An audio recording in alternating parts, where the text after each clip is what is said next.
Good morning and welcome to another beautiful day in Port Angeles.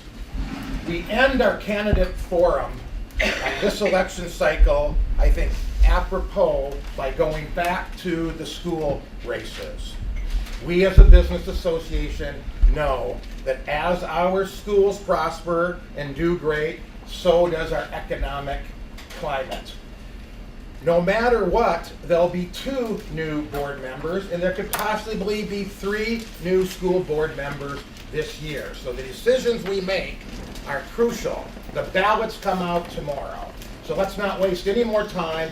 Let's listen to what our candidates today have to say, ask them some great questions, and get ready for our final exam with the ballots coming out tomorrow. With that said, we have Gene Erickson running for school board. Gene, welcome.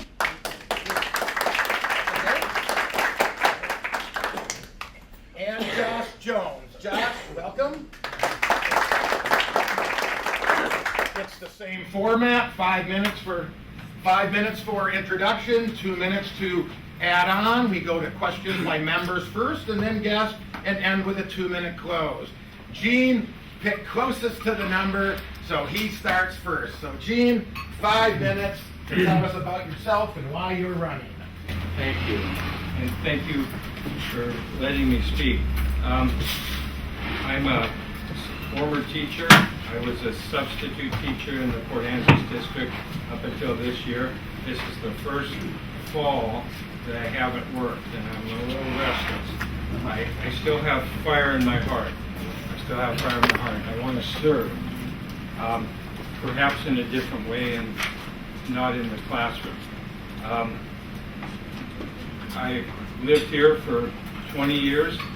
I moved to Bellingham for 33, and then I came back here in 2002 because my father was sick, and that's how I got back here.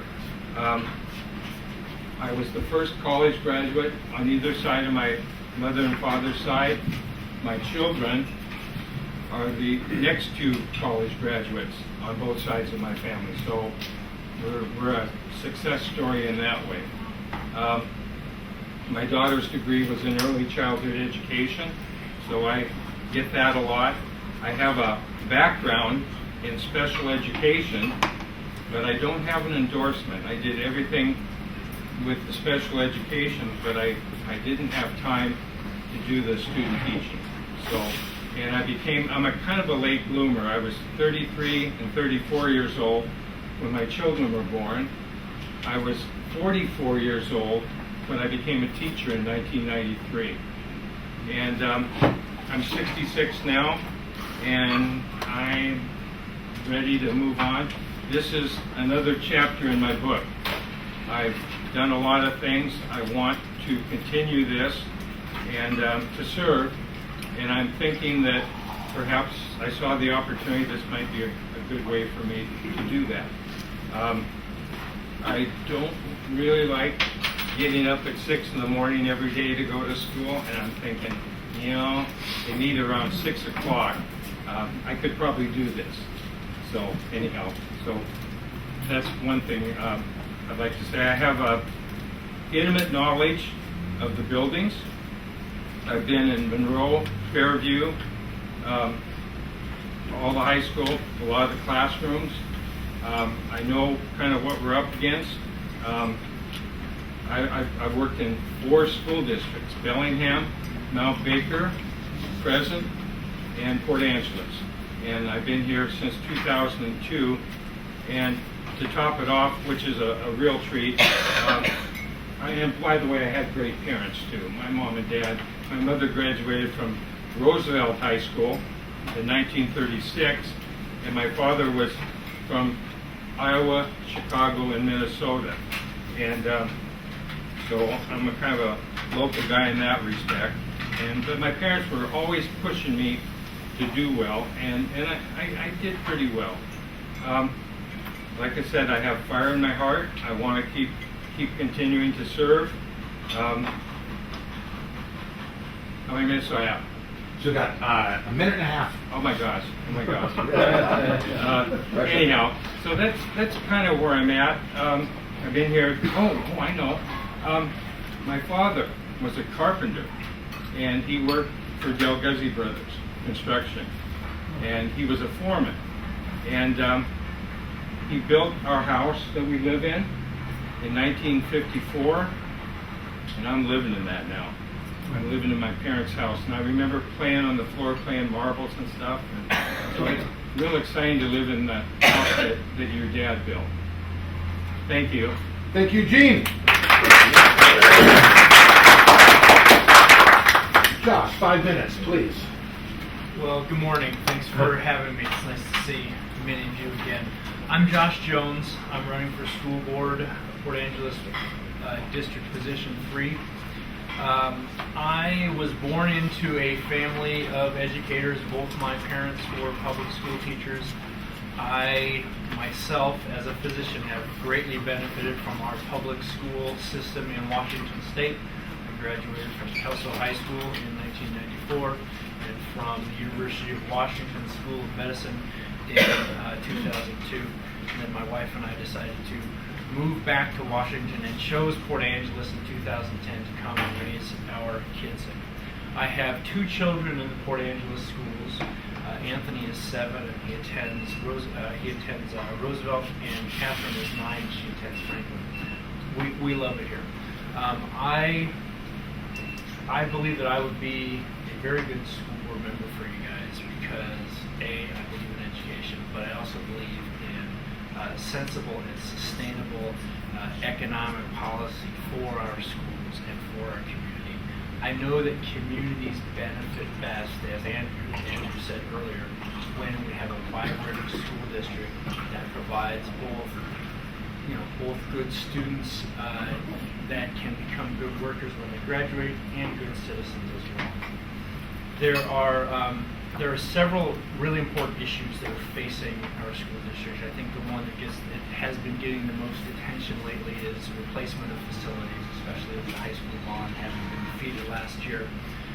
We do need a sensible and sustainable facilities management plan, both for the high school, but also for other facilities that are also decaying and well past their lifespan. And also, I think that you guys heard last meeting from Lonnie, that because of the initiative that was passed by the voters last year, we're going to need space for new elementary classrooms, whether that's refurbishing a school that we already own, or building a new school, or adding in other places. There's got to be a district-wide sustainable facilities management plan. But that also is not just for space, but it's also for the opportunities for our children and our students.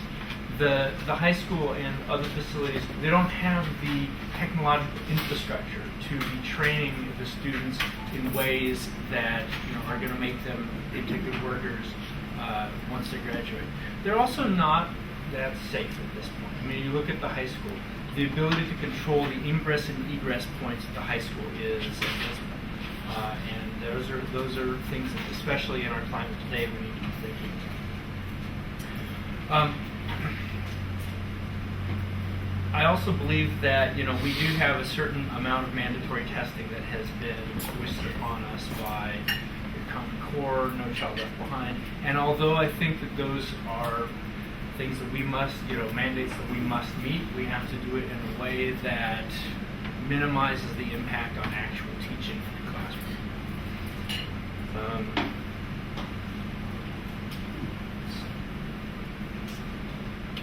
I'll cede the rest of my time for your questions, which I think I've been pursuing. Great, thank you, Josh. With that said, Gene, is there anything you'd like to add before we get on to questions? You can have 2 minutes. Possibly.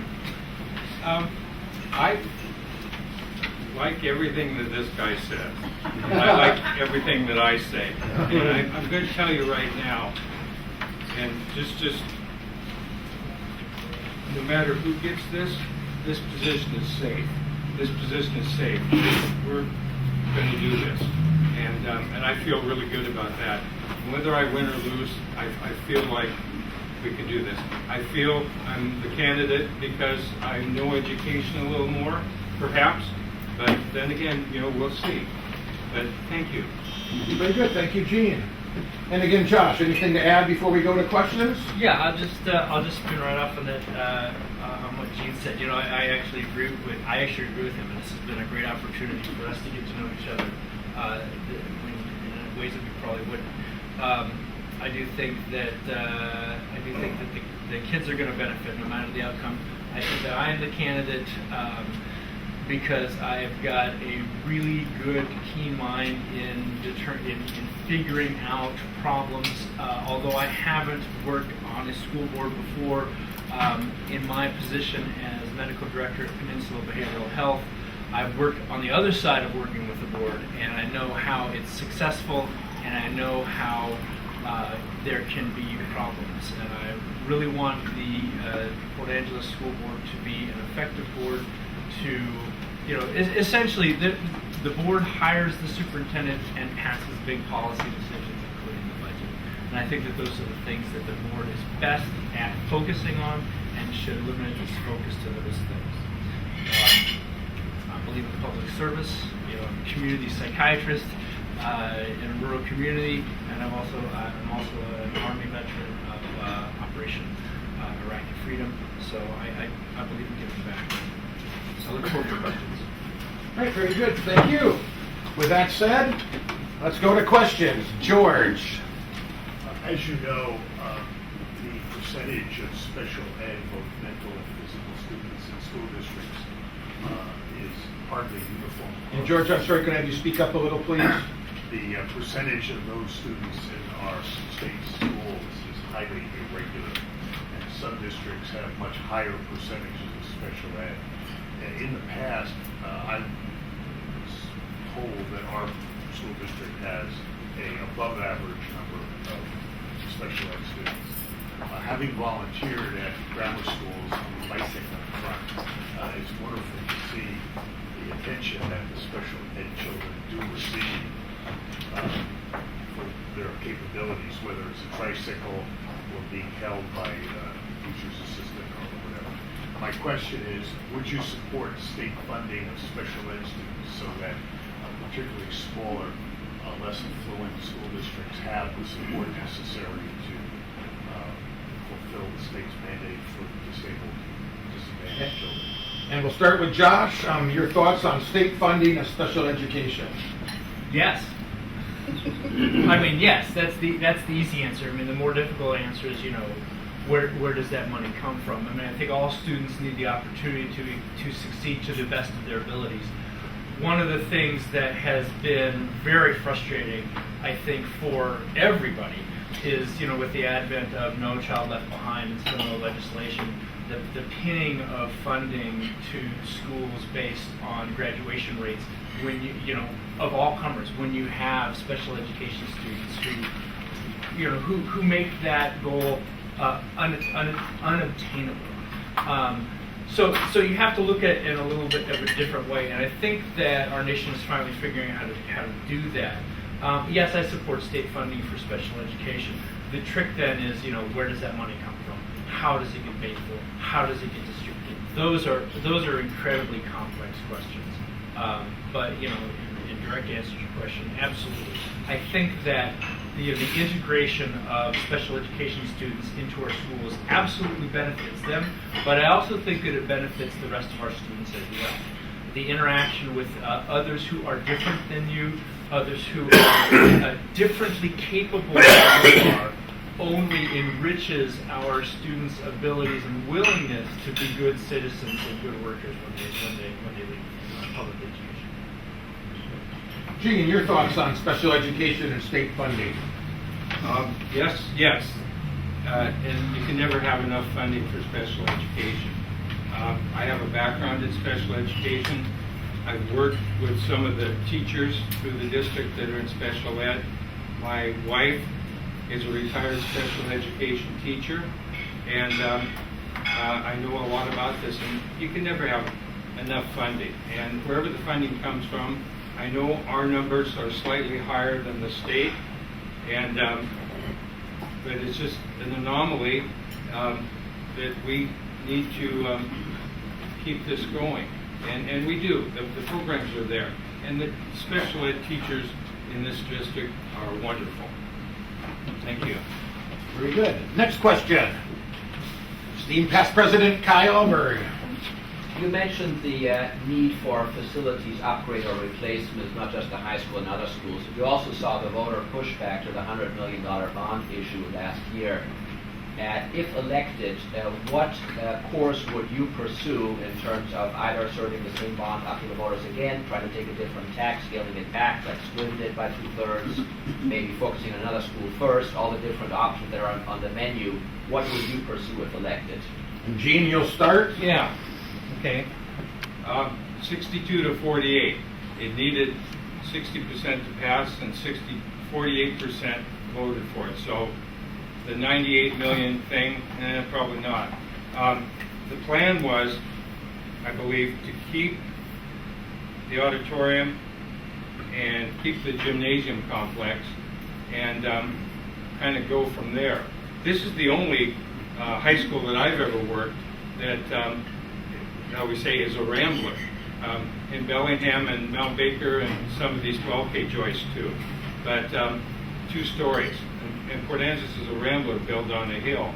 I would go kind of a little more hybrid if I was going to do that. What I would do is maybe keep the buildings that were built in if you can do this, and I'm not sure, keep the 1978 buildings and make it a little more hybrid, get that 98 million perhaps down to something that the voters could really afford, because I think the tax burden is up there. A new thing has come up now that is a little different. We're needing classrooms for these elementary kids that are smaller class sizes. And I really like the idea of perhaps building a complex at Stevens to kind of take that overflow. Also, I like the fact that we might be moving the 6th graders to the middle school and freeing up some classrooms. So both those things are important. I would say for the high school, maybe a little more hybrid to make it more palatable. With the classrooms, that may be a little more relevant at this point than the high school. Yeah. Very good. Josh, what would be your path to bonding issues if elected?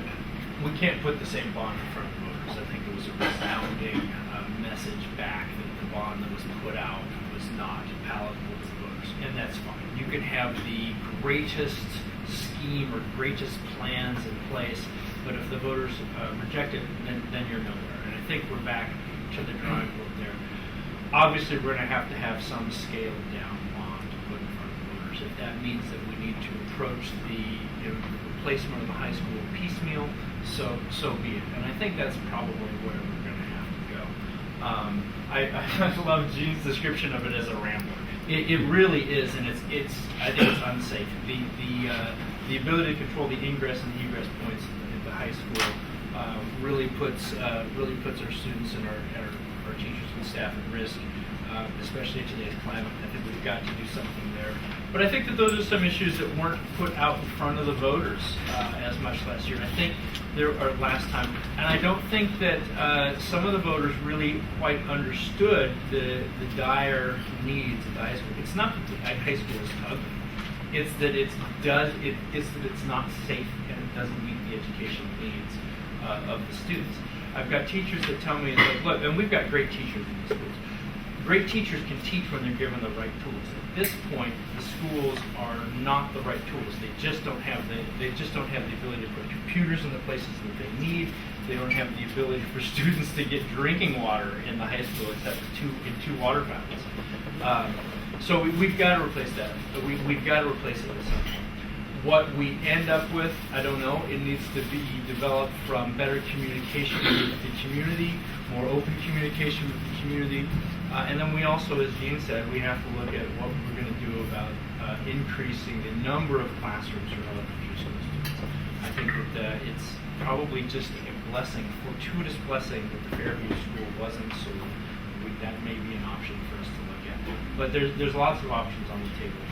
Through community communication and engagement, that's how we're going to solve it. Very good, thank you. Next question. Let's go with birthday boy.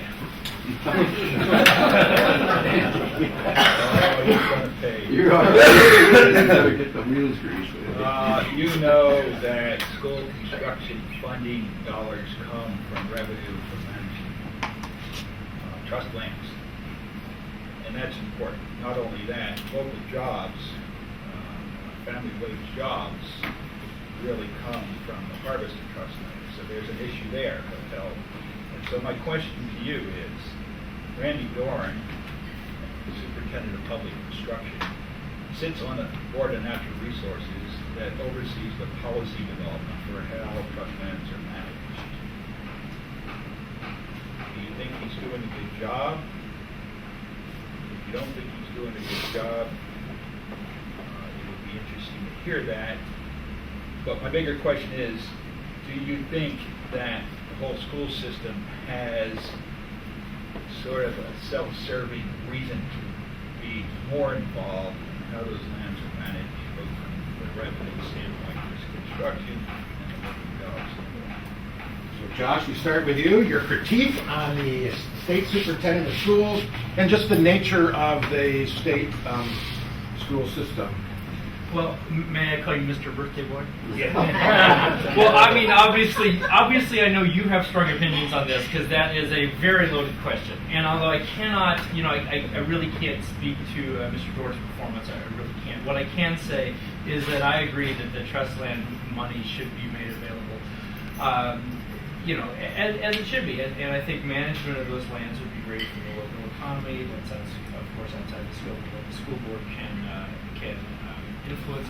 But I will say that even if those monies are made available, you cannot use them for construction if you haven't passed the school bond. And if you do have that money, it's going to be a drop in the bucket for what it's going to take to build your schools. So yes, that would help, and it's clearly a political issue that I think speaks to the ability for local communities to influence the way that the state pays for funding. So we've got to get those issues straightened out. But even when we get them straightened out, we're still going to need to locally come up with the money to build the schools, and that's just the way it is.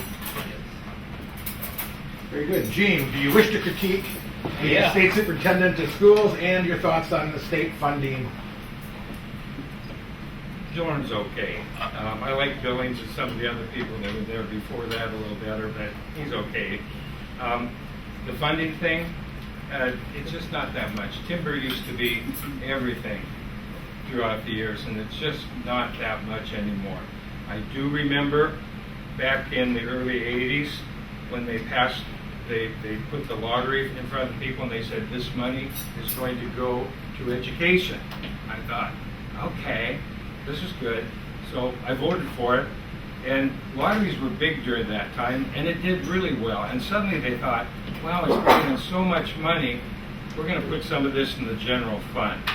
And so maybe I wouldn't have voted for it if it hadn't gone that way, but I did. And of course the lottery thing is kind of fizzled out at this point. And the timber money isn't there necessarily. And yes, we have to have some sort of bond issued to get anything done.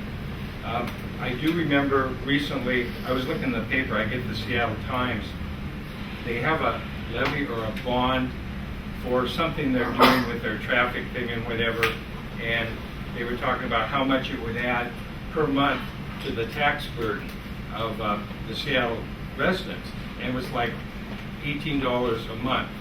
And when I did the math on the school levy for 98 million here, and my house was just above the average, my tax bill would have went up $45 a month. Having said that, I still voted for it. I voted against my economic interests. Now, I was working at that time, and now that I'm retired on a fixed income, we got to find dollars wherever we can. Thank you. Okay, very good. I see we have some questions stacking up. Before I get to them, due to time, Madam Chairman, I move that we extend, pertinent to our bylaws, the meeting up to 15 minutes to take questions and to allow our candidates to close. Do I have a second? Second. All those in favor say aye. Aye. Opposed? Thank you very much. Motion carried. And with that said, I see that our organization's treasurer has a question. John? Charter schools. They seem to be in jeopardy because of support rulings. What are your view on charter schools? I feel that the voters approved the charter schools, probably partly because of frustration with some of the policies and procedures in the public school system. I'd like your thoughts on the place charter schools should have in the state. Okay, charter schools.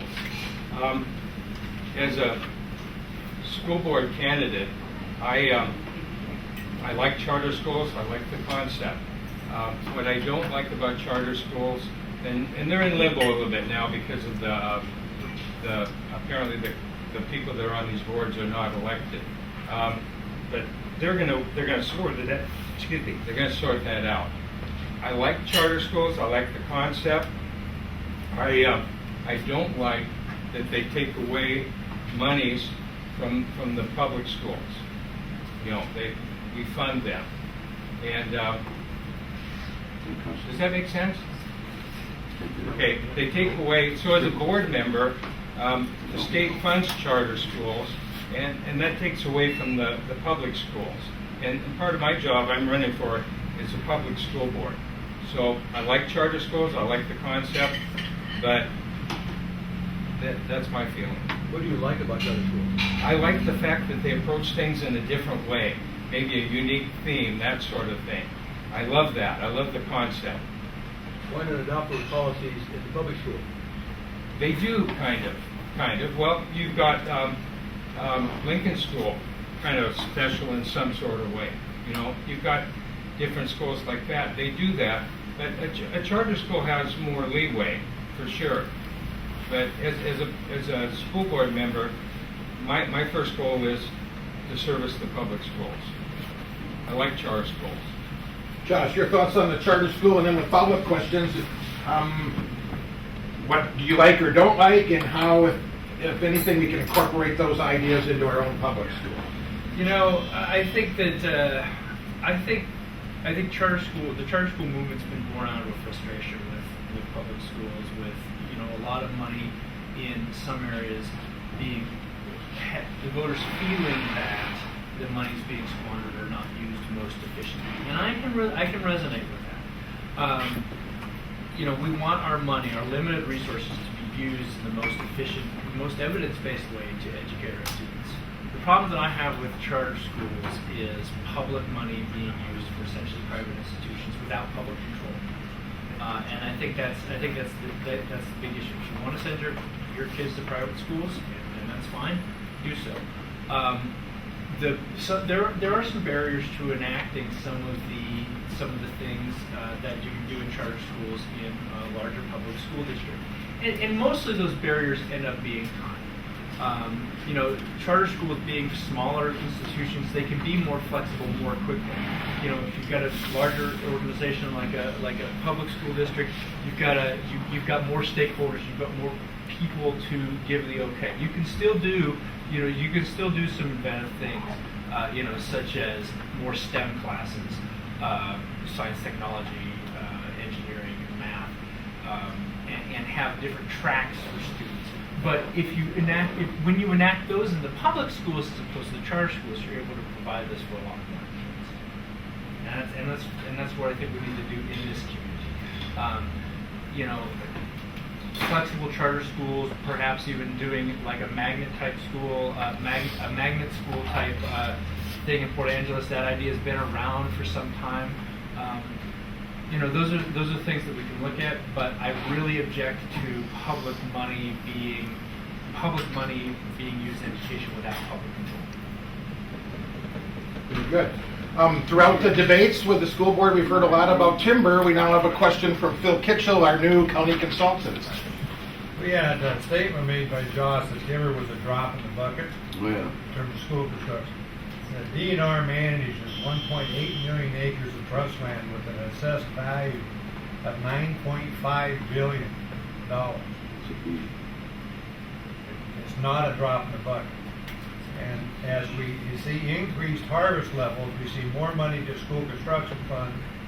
If we see increased harvest levels on our county timberlands, that's more money to pay off these bonds earlier. It is a tax savings to the property tax owners. My question to both of you, do you support increased DNR harvest consistent with all state and federal laws? And we start with Josh. Well, yeah, the answer is yes. Yes, I do. I think I said that before. I mean, you know, and the numbers that I have been quoted for the money that would be available to school construction is much lower than what you just quoted there. So, you know, I can't speak to the discrepancy there. I'm going to assume that the number you just quoted, sir, can't all be sent to school funding, correct? No, it's not. Right. So, I The mean, biggest single portion of that 1.8 million acres is managed is to common schools out there. okay. So I mean, it's going to be a lot lower than that. The amount that you can get out of it would not be able to pay for school. But you're right. I mean, if we have access to that money, as I said before, we would be able to pay off those bonds sooner. It would be better. But it is, and I'll stand by it. It is a drop in the bucket to get the bond up and going. You can't just not have a bond because you're getting the DNR. Thank you for the opportunity to clarify my earlier statement. Gene, your thoughts on timber funding? Do we expect to get all that we deserve? It used to be one of the biggies, and now it's maybe one of the smallies. I always ask myself with a question. I say, compared to what? Compared to what it used to be, perhaps a drop in the bucket. Necessary, probably, but it's compared to what? I mean, it used to be timber financed a lot of things, and it's just not that way anymore. Okay. Long-time member, Betty has a question. Yeah, a lot of schools use mentors, tutors. What are your feelings on mentoring and tutoring students, and how do you encourage or discourage the public from offering their services? Boy, you know, we could use anybody that wants to come into the schools, I believe, can check with people and do that. What a wonderful idea. I do see it a lot, though. I used to have a guy in my neighborhood who used to go in and volunteer at Hamilton. Schlemmer, you probably know Don Schlemmer. He used to come in and he would read to the kids. And he was there every week, you know. Volunteering, oh my gosh. Trying to find, for people that are so busy now, trying to find the time to volunteer, that's one thing. But if you can find the time, I'm for any volunteers. If I can set you up to volunteer for a school, I'll call the principal and say, can we have a you know, what do you have? That's so critical. Josh, your thoughts on mentoring and tutoring from the public? You know, one of the things that we're confronted with is a lower than average graduation rate at Lincoln High School, our alternative school, lower than other comparable alternative high schools. And as I've been asked that question about what to do about that, and I've looked to other parts of the country. In other parts of the country that have very successful alternative high schools, one of the things that they do is they engage mentors who may be a teacher, but usually there's somebody else in the community, another adult who's going to care about that kid's education when they may not have that adult to care at home. So I think I think engaging mentors, especially in our alternative high school and in other schools, is the way forward. Community engagement of all types will help make our schools stronger. How do you do that? Boy, that's a great question. I think it ends up being a feedback. If you have good community engagement, you know, with folks like you and with other organizations, I think that starts that spring. But you've got to be able to show the community groups that that there's worth to it, that you're going to get something back, that you're actually having those kids then come back and cycle through, having graduated from high school, coming back to the community, and then becoming productive workers. That's really, I think that's one of the ways to do it. I don't have all the answers right now. As your school board member, I will listen to, I will look for those answers, and we'll figure those out together. Any other questions?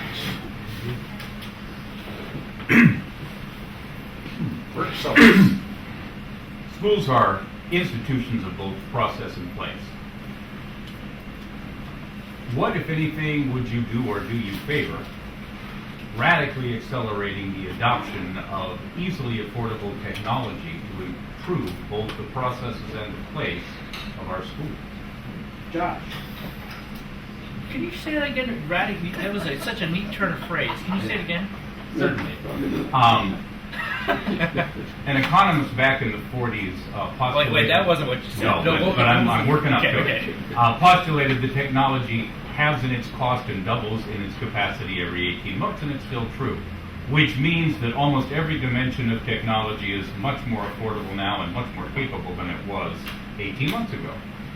Yet, the comments I've heard about our schools in both place and process is, gee, it would be nice if we could get a computer here, or something of that nature, when technology is so far beyond the chassis of a desktop computer that modern institutions are now looking at it, at implementing every imaginable level of technology for things like access control and behavior monitoring and remote participation and things that could reduce class size burdens and improve special education and engage students to, like we're all engaged, to a greater degree. So looking for your ideas about radically accelerating the implementation of technology to improve both process and place in our schools. Yeah, okay, that's a great question. Obviously, technology is where things are going. One of the things that's been very interesting as I've been on the campaign trail is that we really do kind of have a love-hate relationship, especially in this community, with technology. I've had some voters come to me and say, I don't think we should be teaching technology in the schools. I don't think we should be teaching technology in the high school. Which I think that that belies one of the obstacles that you have to overcome in a community that has had a depressed economy for so long. Even if you're going to go out and you're going to harvest timber or you're going to farm, you have all that's computerized now. All of that tracking to make that efficient is computerized. Somebody also told me that being able to compose an effective tweet is a marketable skill. It's a marketable skill that our kids should be coming out of. So what do we do about that? Well, first of all, we have to tackle some of our infrastructure problems. Yes, you can have Wi-Fi connected tablets that you can walk around with. The costs of providing that, at this point are prohibitive with the way we've got to procure things. The schools are not wired to be able to have these kind of technological hubs at this point. And the physical plant at some of the schools don't allow that to be done. You've got to do some, do some very creative and potentially undoable workarounds. I know that at one of the elementary schools, the testing is now computerized. The standardized testing is now computerized. They have a hard time finding a place for kids to take their testing. They have to cram them in different points in the building. They can't get them all in one place because they can't wire it correctly. The first step there is looking at our facilities issues and figuring out how do we make those technological hubs. Is it something that needs to be hardwired? Do we need to look at the schools and say, do we have huge Wi-Fi hotspots every place? And then it's going to be the funding issue about how do you get that. So how do you radically accelerate that? That's a good question. I don't have a good answer for it. You can't just bring your cell phone. Well, there's something to do that, and that's been kind of an issue at some point in this campaign, not between Gene and I, but and other candidates I'm sure you've heard from. And I think that there's absolutely a place, to make sure that kids have a distraction-free environment in which to learn. But I think we as a society, we as a community, we as an education community have to come to grips with the fact that these little devices are an economic engine. And so I don't know how to do that yet. I think the entire education system nationwide is trying to struggle with that. And so I look forward to hearing your comments and dialogue as we go forward. Gene, your thoughts and ideas on radically accelerating technology in our schools? Well, I know you know this, there's kids in kindergarten and first grade that have computer times. And, being in the elementary schools, I get to watch this, and these kids are some of them are better than me. But we have that. Now, the infrastructure, maybe not so. What I used to like when I worked at Western Washington University was they had these sweet deals with Microsoft and whatever, and they used to have all the top of the line whenever they were computers. And Microsoft would donate them to the university, and in the idea that once these kids left school, they'd probably buy a Microsoft product or an Apple product or whatever. And I don't know if we have any of those deals, but they got a lot of freebies out of that, with their product. And if there was anything we could do with that, I would be for that. But there's freebies out there because they want to sell you your product when the kids get out of school. Very good. And before we go to closing, as always, we want to show our gratitude for those who would give not only public service, but in the case of the school board, it's an unpaid position. So thank you, both of you. We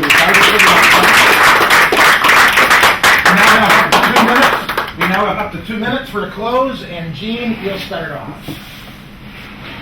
Okay. I really want this job. I really do. And I have a bucket list. And I became one of the things on my bucket list was becoming a teacher at age 44. Check. I've broken up a fight at Lincoln between two girls in 2007. Check. Very simple. Oh boy, that was a good one. Number 3, I want to be on the school board. Thank you. Very good. Thank you. One other thing. And I didn't really plan this, but I actually got on the front page of the Port Angeles Peninsula Daily News on June 23rd, 2014. That was kind of on my bucket list too. And it was about the rain gardens. And they got a picture of me there, and I thought, well, I could check that off my list. So I got on the front page of the paper without committing a felony.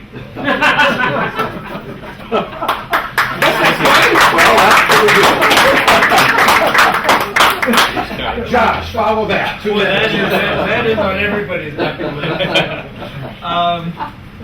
So, my wife and I chose to move to Port Angeles in 2010 and to raise our children in a small Washington community, as I was raised in a small Washington logging community in Kelso as well. I love it here. We are not going to move. They're going to have to drag my body out of here when I die. So I love this community. I think it's an extraordinarily strong community. I think we're on a big upswing right now. In my short time that we've been here, our schools are the cornerstones of a healthy community and a healthy society.